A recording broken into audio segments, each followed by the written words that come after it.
Well, we are continuing in Nehemiah today, and we're talking about being courageous. We're doing 3 weeks on just being courageous, because whenever you step out for God, whenever you do something in God's name, whenever you try to make an impact, make a difference in this life, you're going to have opposition. You're going to have things in this life that you have to be courageous about. And so we talked last week about how you're going to have to deal with fear. There are people that want to put fear into you. There are people that accidentally put fear into you. They have good intentions, but they'll still put fear into you by things they ask and things they say. But most importantly, the enemy wants to put fear into you whenever you step out for God. And today we're going to talk about dealing with division. That whenever we try to do something, things can become divisive sometimes. Not necessarily on purpose. Oftentimes people aren't even trying to be divisive, but things can get off course and we can have division even within our homes. Many of you know that we keep talking about maybe your vision for your life right now is just to raise a godly family. And you might find that as a married couple, sometimes you start to be divided. You know, you're not one in what you're doing and how you're trying to move forward. You might definitely find that the kids start trying to move and divide off. And you might find that they try to divide you. Anyone? The kids try to divide you, right? Okay, that can happen a lot. So you're going to find that things can get divided sometimes if we don't take the time and we don't have the courage to deal with it and have hard conversations. So let's just kind of pick up. So if you're kind of new with us or you haven't been with us much, we're talking about Nehemiah and how God gave him a vision for something. And it wasn't like all of a sudden the sky opened up and he got this vision. He just got a burden for something. And I think so many in life, most of us, we get burdens for things. God puts a burden on our hearts for whether it be helping a certain family or a certain person, or maybe it's a bigger picture of helping a certain kind of person, a person in a certain, a group of people in a certain situation. Missions, we're going to Honduras. Some people get that mindset. They want to help people in developing countries or people that just don't have as much. Maybe it's evangelism. They want to help people come to know the saving relationship of Jesus Christ. And whatever it is, we get a passion. And we talked about how Nehemiah is a great model for us to follow once we get that passion. Because Nehemiah took some time. He prayed about that passion that God gave him to really hone in. Okay, God, is this what you want me to put my time into? And then once he felt like that was the confirmation from God, he talked to the people he needed to talk to, and he went to the area and he assessed the wall of Jerusalem.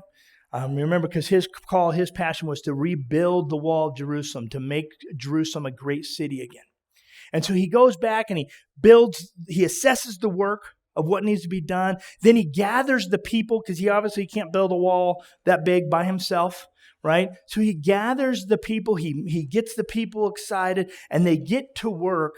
But then once they get to work, they start dealing with this opposition. And so today we're dealing with more of the opposition that he faces.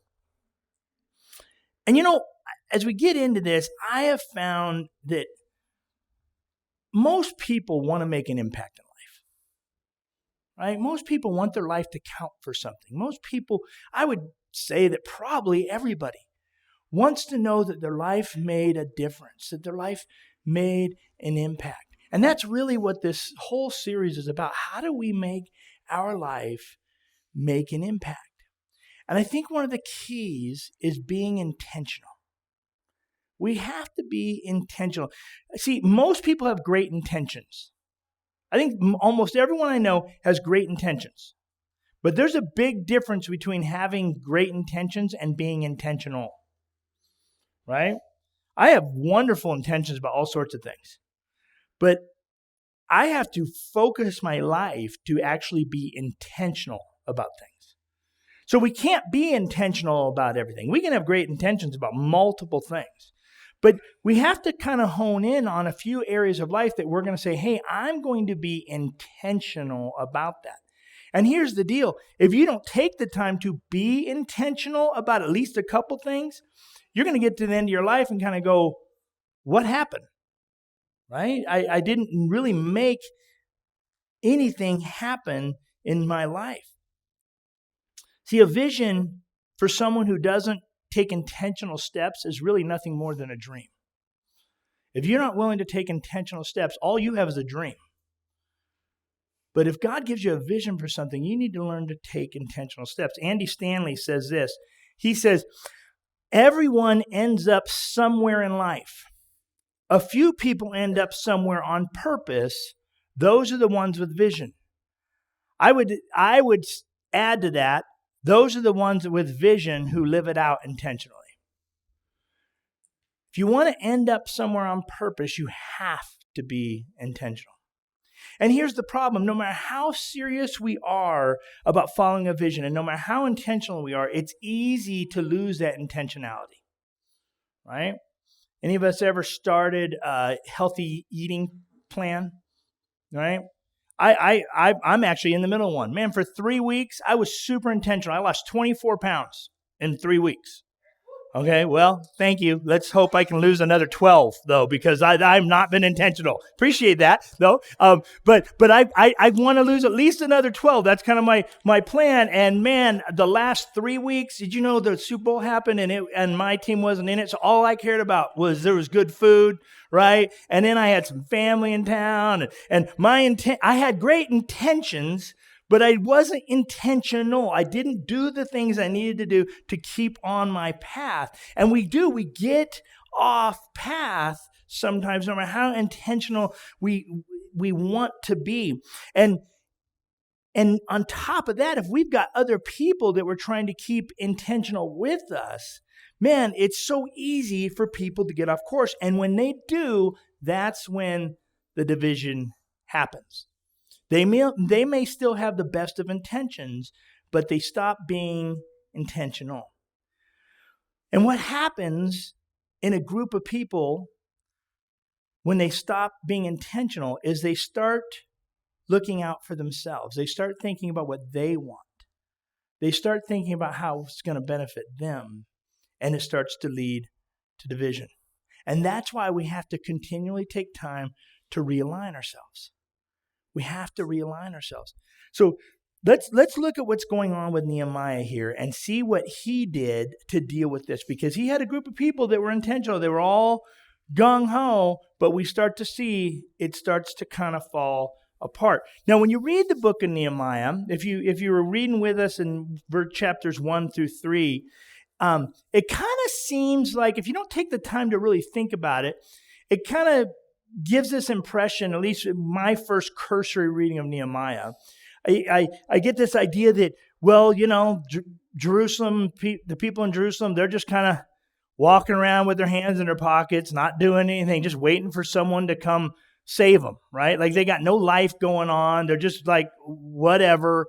But that's not the case at all. They were actually an agricultural society that were into doing their farming and living pretty good lives, and for the most part, until raiders would come and cause destruction and that kind of thing. But they had an agricultural life. And in an agricultural life, if you aren't working, you aren't eating.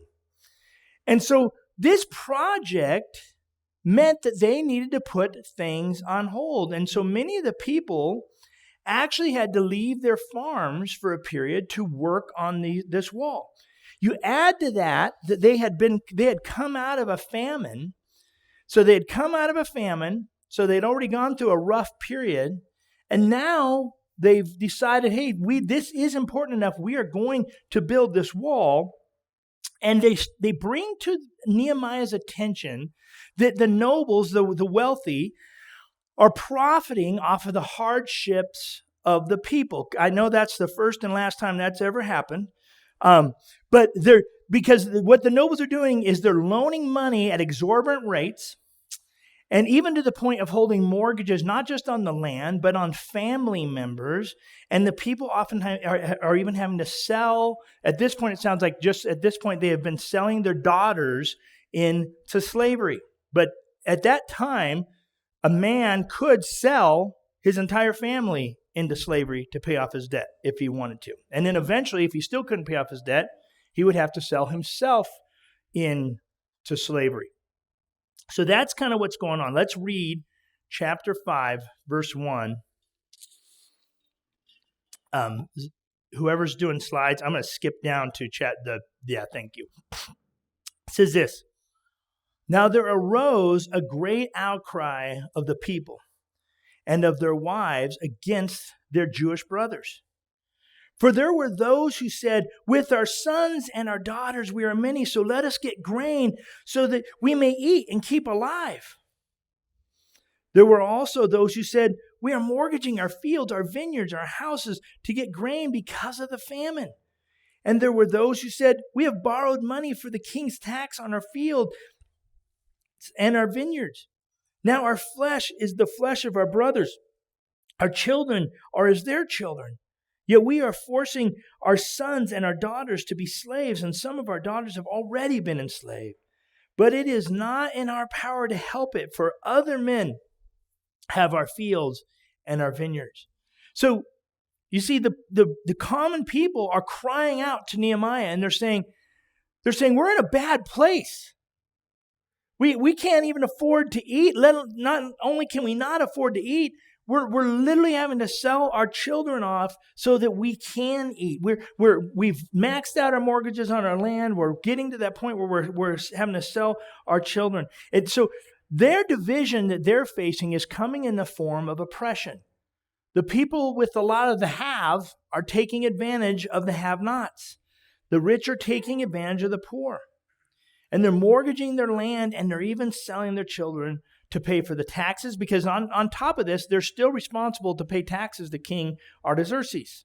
So all the provinces would have to pay taxes to the king. So they're paying the taxes to the king. They're trying to get enough money for food, and they just can't keep up. So there's a shortage. And on top of this, they're working on the wall day and night now.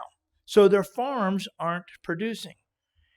And what's happened through this is, even though many of the nobles and the leaders were gung-ho about getting the wall built, they still had a little bit of a mindset of like, but how can I twist this to my advantage? Right? You ever known people that do that? Like, hey, in politics, that's a lot of the case, right? Well, I'm going to agree with what you're doing. That's a good thing. But it's mainly, my main purpose is so that I can get what I want out of the deal later on, right? And so chances are that's what's going on, is the nobles have said, hey, yeah, let's build the wall.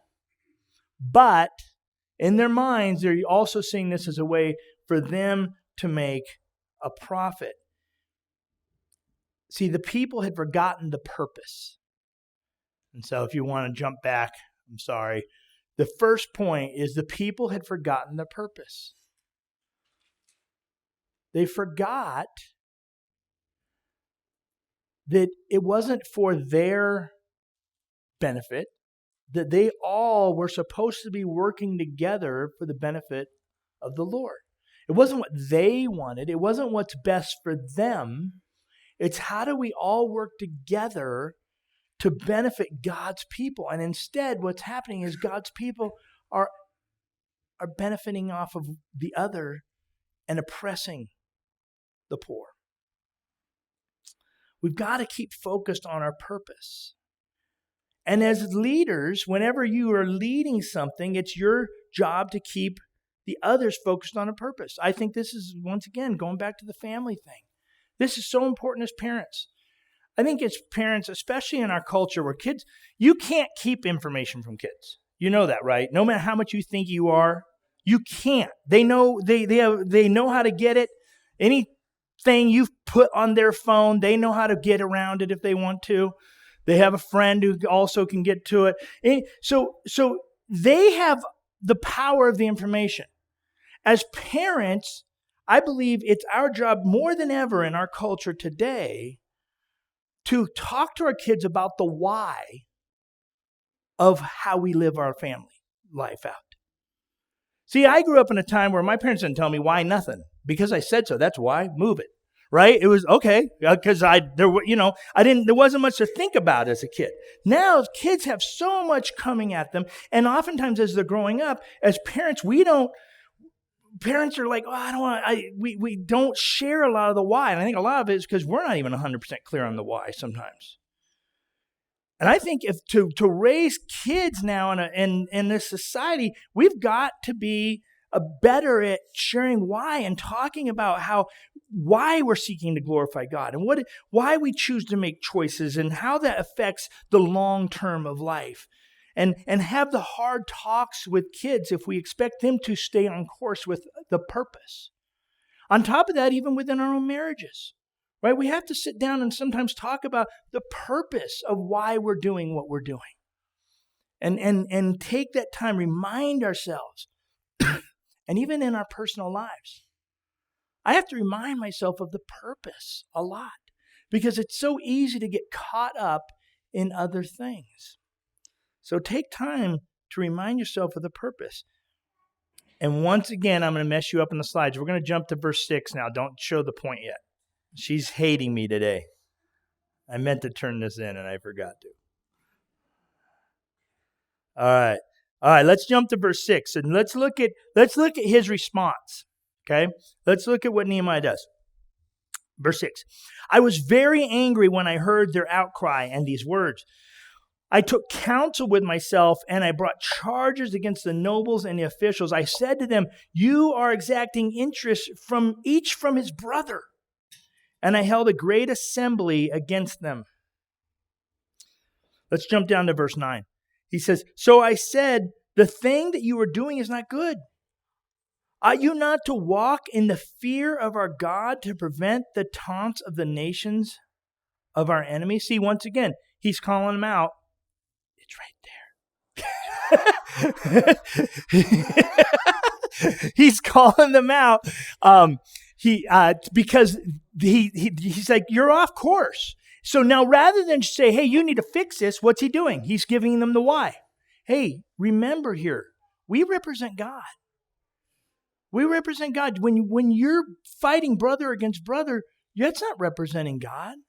Is this what you're seeking to do? Don't you want to honor God? Right? So he's taking time to give them the why about what they're doing. Right? He jumped down to the second half of verse 10. He says, let us abandon this exacting of interest. Return to them this very day their fields, vineyards, olive orchards, their houses, and the percentage of money, grain, wine, oil that you've been exacting from them. Right? So he didn't just come in and demand it. He actually explains that why this is important. What is it we're trying to do here? What is it we're trying to focus on? And they said, we will restore these and require nothing from them. We will do as you say. And then I love this. And I called the priests and made them swear to do as they had promised. Right? He's not just trusting that they say it, right? I'm sure there were some in the room like, Nehemiah, no problem, man. It's all done. They're going to walk away. But swearing in front of the priest was like signing a contract for us, right? We swore in front of the priest to them, that was a contract. Now it's binding. So he's basically saying, look, you said it, now you're going to stand by it.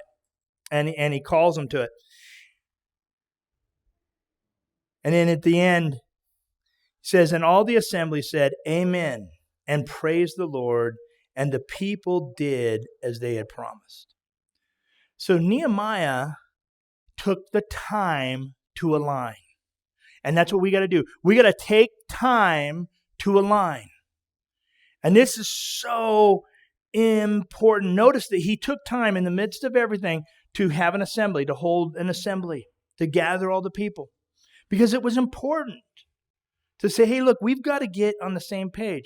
All of us drive a car or have driven cars at one point, except for a few of you that shouldn't be driving cars yet.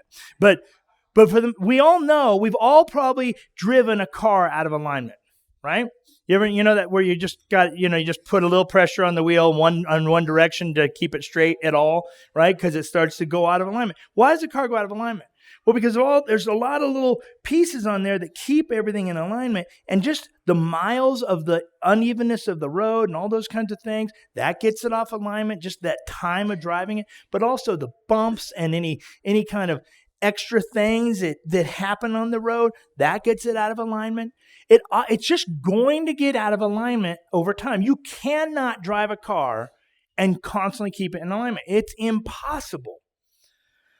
Well, the same thing goes with life, right? We have distractions, agendas, emergencies. Life gets in the way.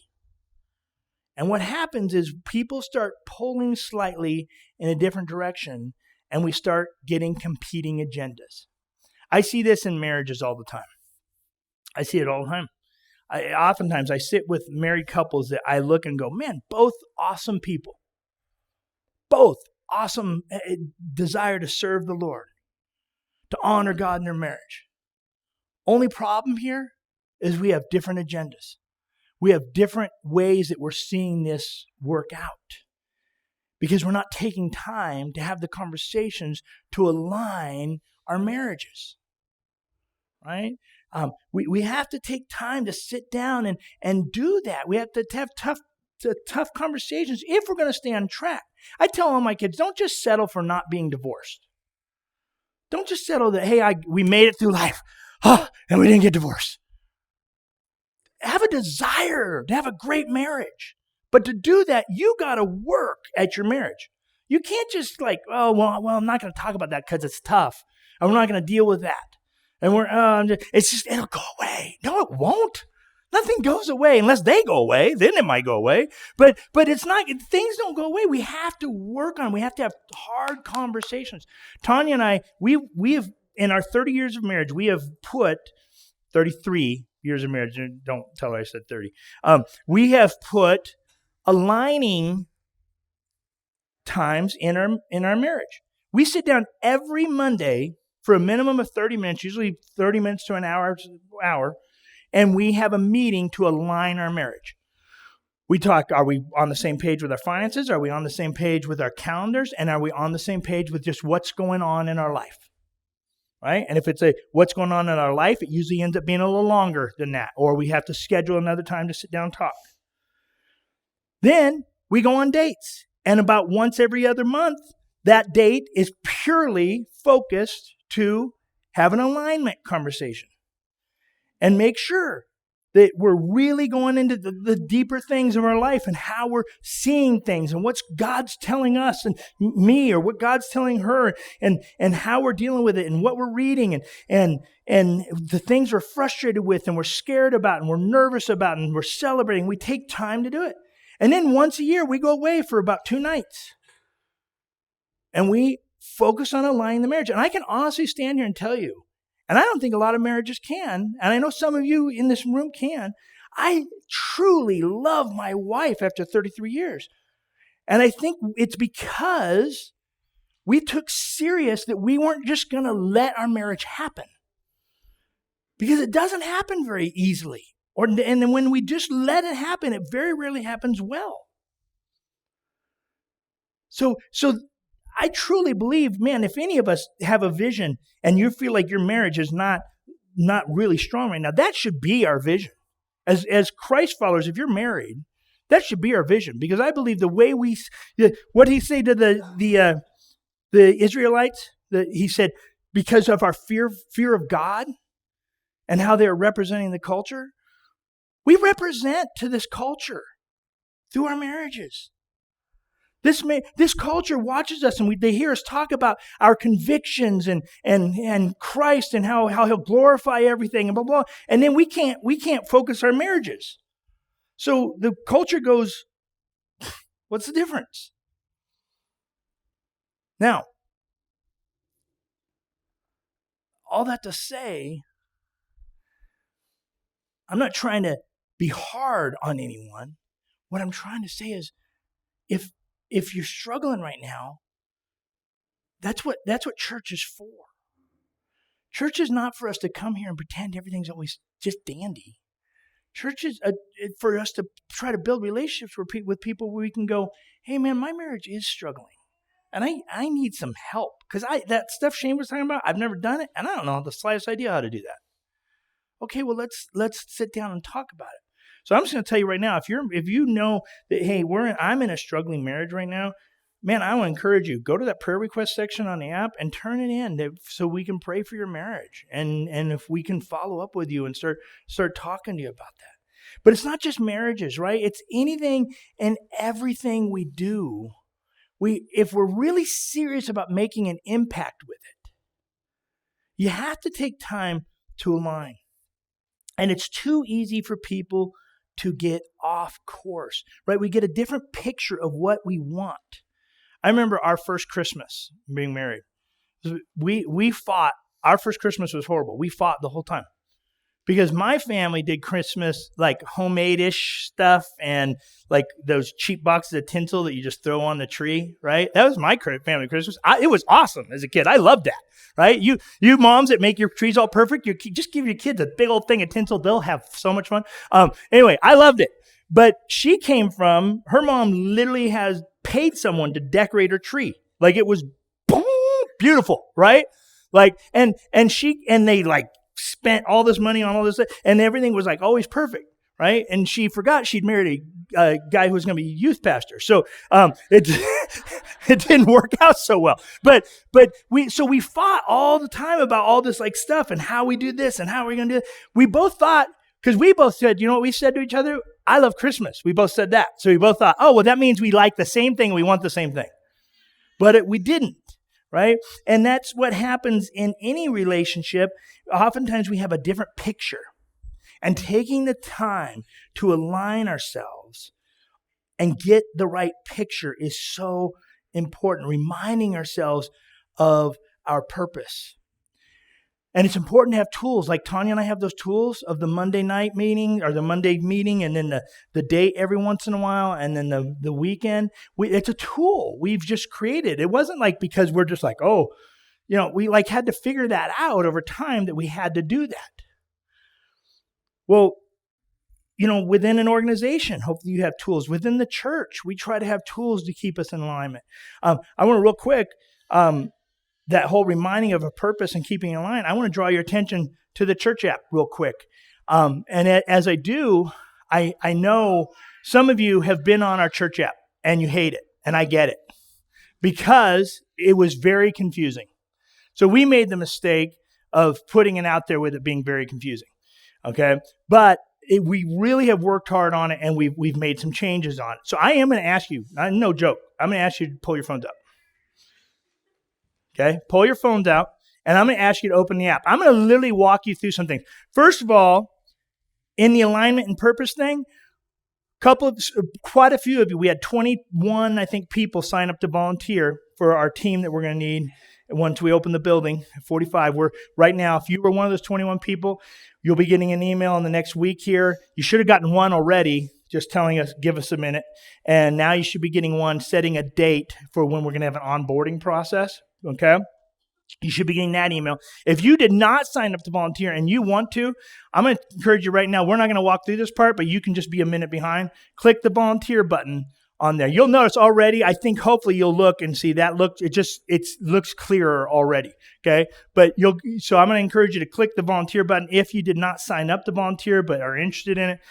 But you will notice, now why am I pulling this out? Because this app is an alignment tool, right? See, we want everyone to have all the same information, right? And everybody works differently. We have people that go like, oh, you know how hard it is to keep like 400 adults on the same alignment? It's like, you guys are like herding cats, right? People are like, well, man, I don't know I need all the information. Oh, well, we have it. Well, did you email it to me? Well, no, we did it on text. Well, I don't use text. And then we text them and we go, we'll email stuff. And then we got people, oh man, I don't sit down at a desk. I don't use email. How am I supposed to keep track of everything? And then there are people who want us to just stand up here and for 25 minutes announce every single thing that's going on in the church.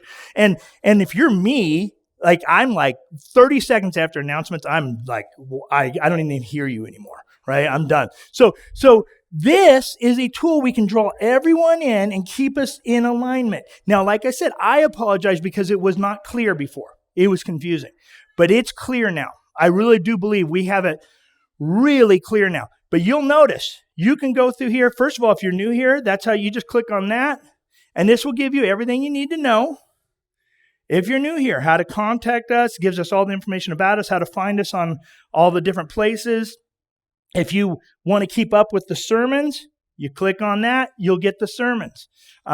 You want to connect with stuff, here's all the different ways you can connect. You click on women, and it'll tell you about our women's ministry. It'll give you their events.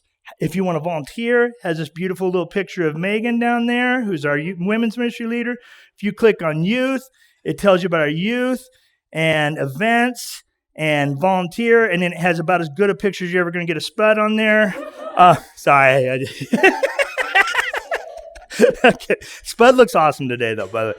All right. It's you versus Megan, though. Come on. All right. All right. So there's all these different ways, and we're trying to use this as a tool to keep us all in alignment. Does that make sense? Like in a marriage, you can meet. So I don't think you all want to come to a meeting twice a week just to keep us aligned. That's going to be hard, right? So this is a great tool to keep us in alignment. So here's one thing that is another tool churches have to keep everyone in alignment, which we're really going to launch hard. We used to have pretty decent before COVID. After COVID, it became really hard to keep moving, but we're going to launch them hard right now. Okay, if you click on the bottom corner, you click groups. Now, I'm going to ask you if you're not in some sort of community group, because I'll tell you, community groups are one of the best ways to stay on track with your life, staying aligned with what Christ wants for you and following Jesus. Community groups are one of the best ways to do that, because sermons can go so far. But talking to people and having people really help you dig in and deal with hard questions and that kind of stuff, that's the best way. So I'm going to encourage you to just click this. It says join a group.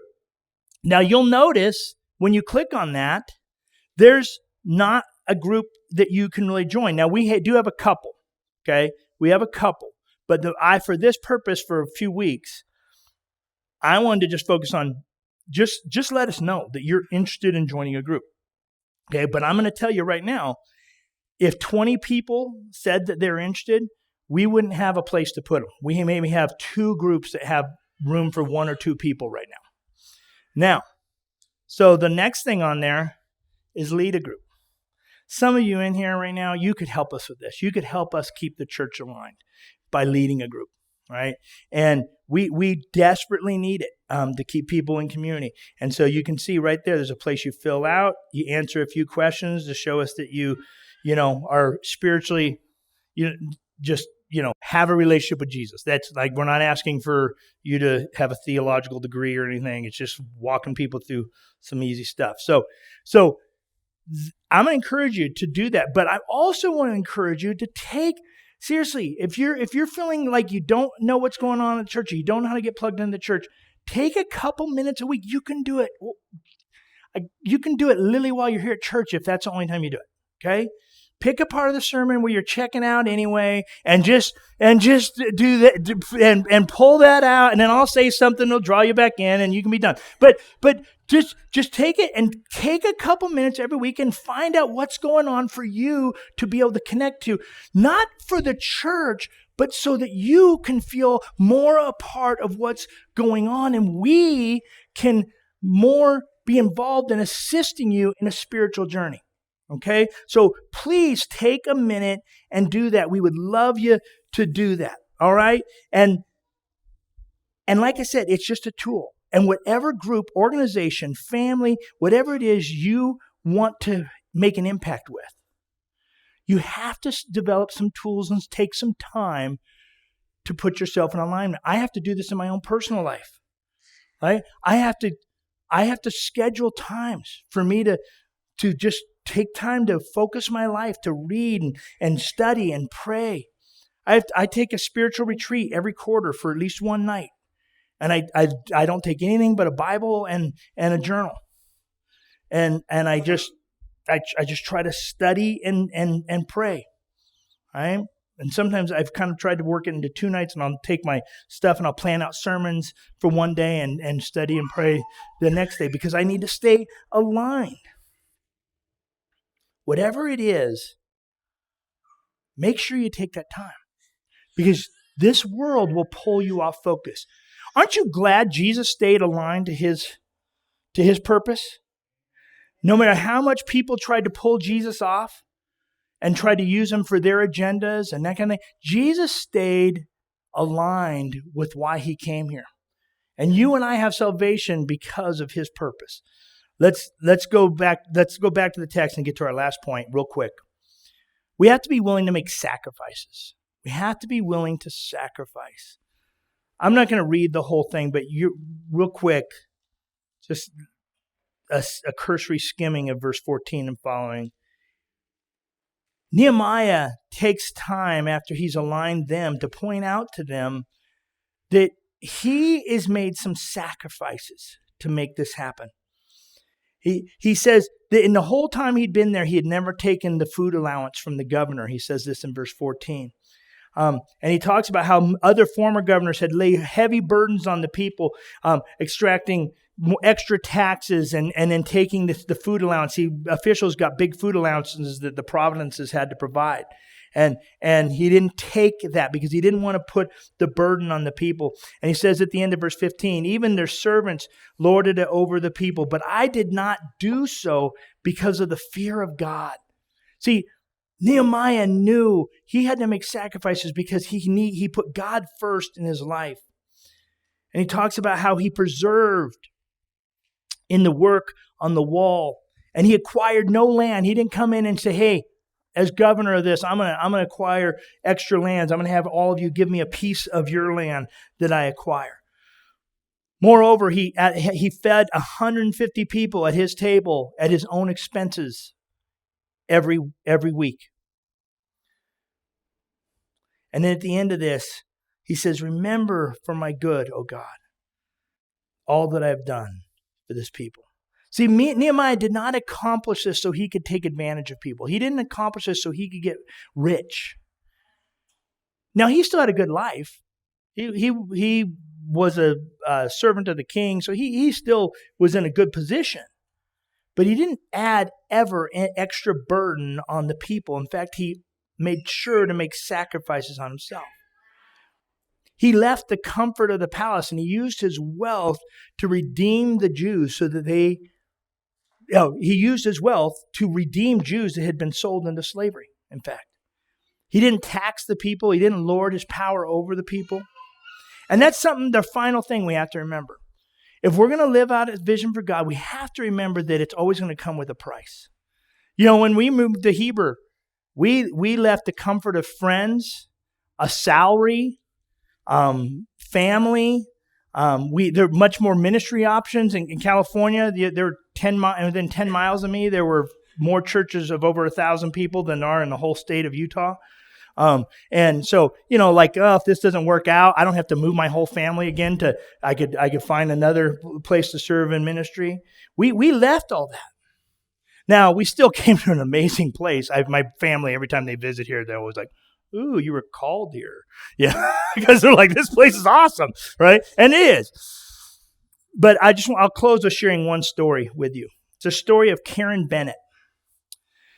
Karen was a 23-year-old single woman in Atlanta, living a very middle-class, nice lifestyle, saving for an expensive purse and drinking lots of lattes.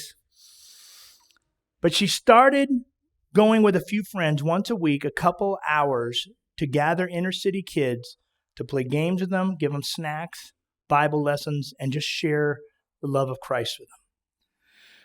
After 6 months, they had gathered so many kids that they felt like they needed to do something more permanent. And so they found a place they could rent for $2,000 a month, and they began raising the money to do so. When they moved in, there was no heat, no air, but lots of rats. But by the time Karen was 30 years old, she had a staff of 16 people and over 100 volunteers. They were running food and clothing programs, helping teens find jobs. They were holding worship services in the facility 6 times a week. They had started a private school that only had a tuition of $20 a month for underprivileged families so that their kids could go to schools without the worry of gangs, and so much more they were able to do. In that time, those 7 years, the place was broken into 70 times, and she had been mugged at least once. But she says this. She says, if you decide that what God is asking you to do with your life is just too much and is just a little too inconvenient, then you will never see the miracles He has for you. I love that.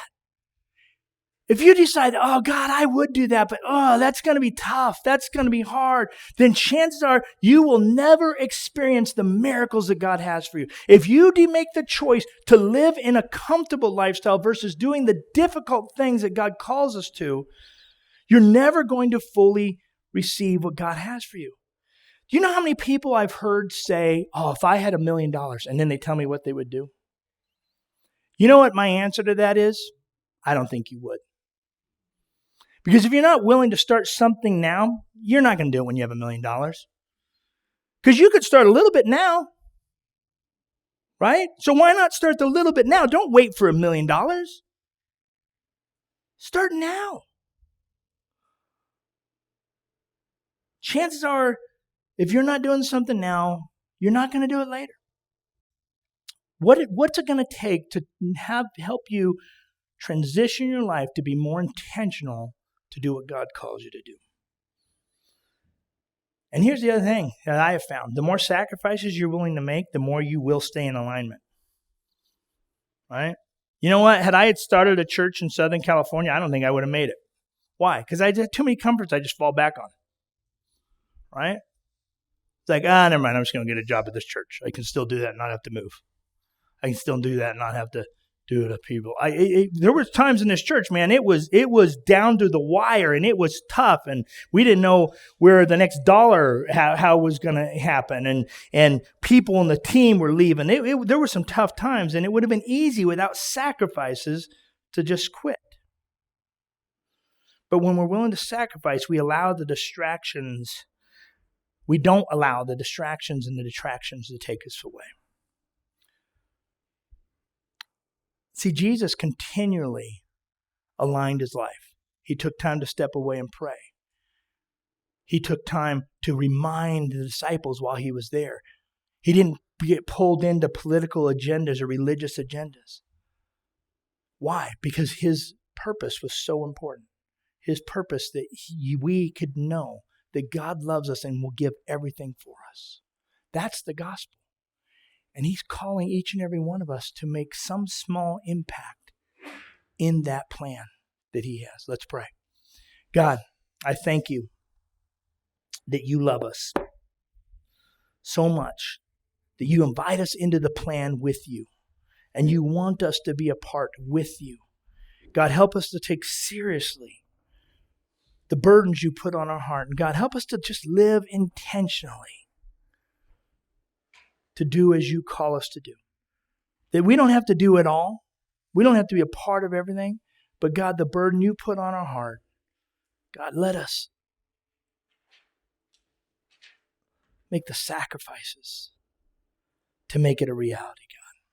We thank you for the sacrifice you made so that we could have the reality of walking with you. It's in Jesus' name. Amen.